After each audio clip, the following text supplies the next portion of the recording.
नमस्कार, जय हिंद। लगभग 21 मार्च को रात के 10:30 बज रहे थे कि धरती कांपने लगी। एनसीआर में एक हलचल होने लगी और पता लगाया गया तो ये आइडिया लगता है कि कहीं ना कहीं इस रीजन में, जो कि हिंदू कुश का रीजन माना जाता है, अफगानिस्तान में एक भूकंप का फोकस फील किया गया। आप ये समझ सकते हैं कि इसकी तीव्रता जब पहले आंकी गई तो 7.7 न्यूज में आ रहा था, धीरे धीरे वो 6.5 के आसपास जाके सेटल होती है और इसने 9 देशों को थर्रा दिया। वैसे तो आए दिन दिल्ली एनसीआर रीजन को अगर आप देखें या पूरा ही नॉर्थ इंडिया अगर आप देखें तो इन थर्राहटों से उठता रहता है। इसका केंद्र इस बार अफगानिस्तान में जरूर रहा होगा, पर लगभग आप बार बार देखेंगे तो इस पूरे ही बेल्ट में, जो अफगानिस्तान से लेके पाकिस्तान से लेके नेपाल, भूटान या हमारे नॉर्थ ईस्ट तक, ये पूरा एक बेल्ट बना रहता है।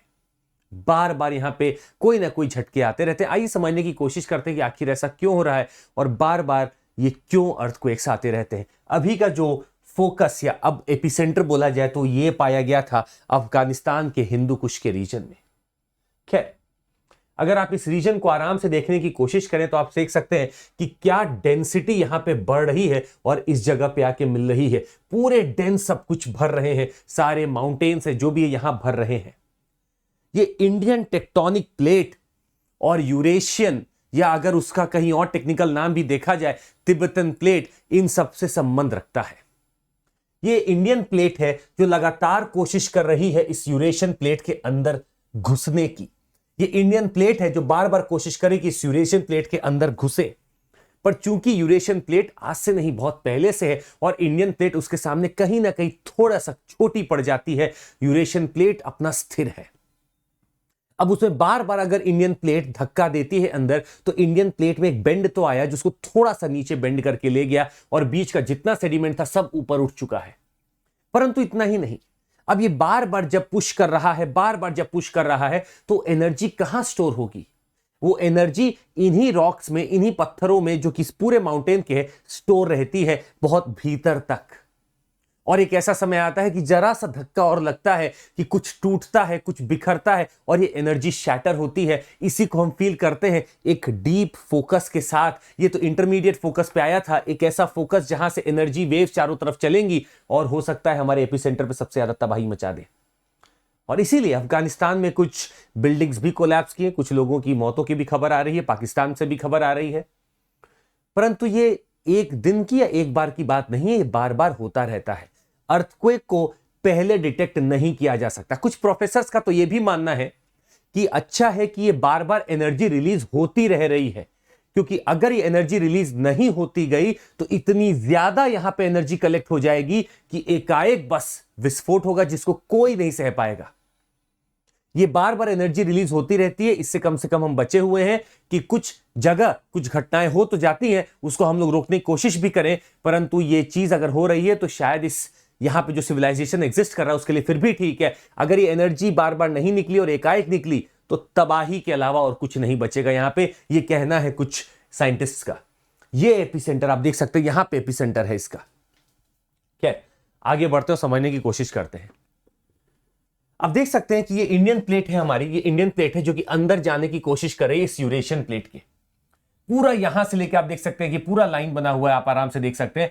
This is all being affected. हर समय यहां पे एक प्रेशर है और किसी भी समय यहां पे जब फोर्स लगता है और जरा सा भी अगर अंदर का रॉक क्रम्बल करे, टूटे, तो ये दिक्कतें आ सकती है। और ये पूरा लाइन आप देख सकते हैं, आप देख सकते हैं किस कदर इंडियन प्लेट अंदर की तरफ है और यहां कितने सेडिमेंट्स लगे हुए हैं। इसके हिसाब से सब कुछ फोल्ड और फॉल्ट होके ऊपर लग चुका है, नीचे आज भी इंडियन प्लेट जाने की कोशिश कर रहा है और जैसे ही वो जा रहा है और कुछ ना कुछ अर्थक्वेक के संकेत हमें दिख रहे हैं।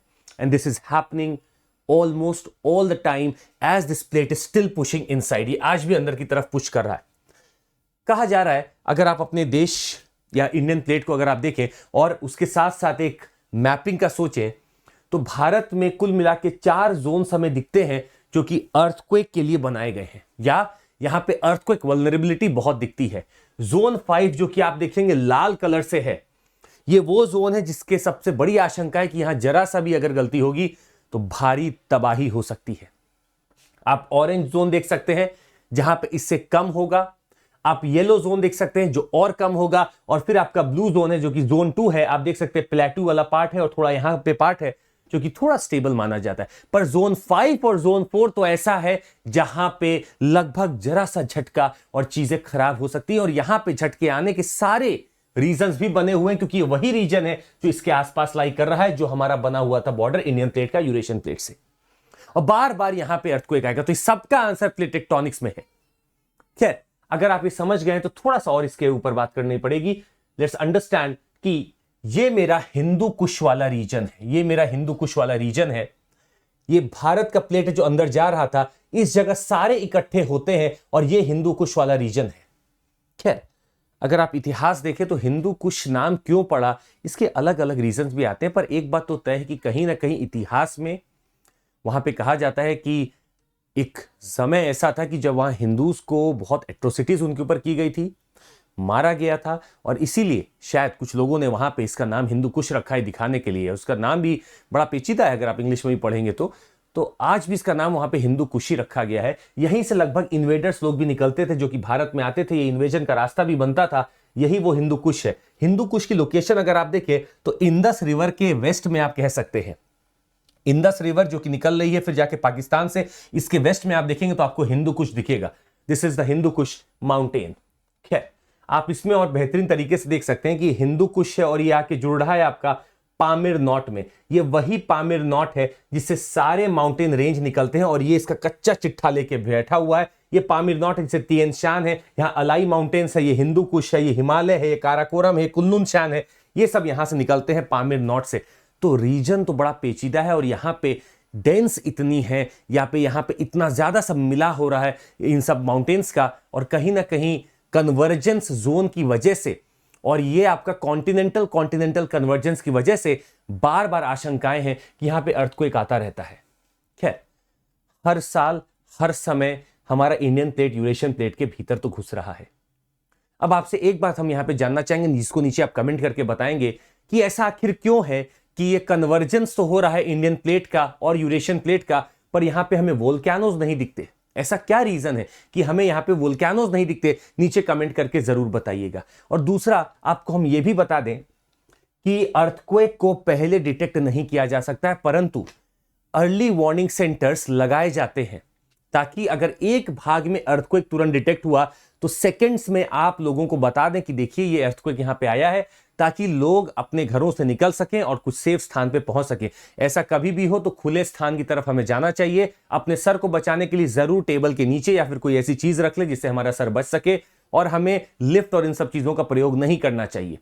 खैर, ये सब गाइडलाइंस तो आपने पढ़ाई होगा, क्योंकि नेशनल डिजास्टर मैनेजमेंट अथॉरिटी काफी कुछ गाइडलाइन भी देती रहती है। तो हम डिटेक्ट नहीं कर सकते, पर अर्ली वार्निंग सेंटर के तहत हम लोगों को सेंसिटाइज कर सकते हैं कि अर्थक्वेक आ रहा है। और जो इस जोन में रह रहे हैं, जोन 5 और जोन 4 में जो लोग रह रहे हैं, उनके लिए तो अनिवार्य है कि इन चीजों का ध्यान रखें। बिल्डिंग्स को यह बिल्कुल प्रोटोकॉल दिया जाता है कि आप अर्थक्वेक रेजिस्टेंट ही स्ट्रक्चर बनाएंगे अपना। This is what is the scenario by this time. खैर, ऐसी वीडियोस आपके सामने और आती रहेगी, जरूर लाइक सब्सक्राइब और शेयर करिएगा। बहुत बहुत धन्यवाद आप सभी का। Thank you so much, take care, Jai Hind.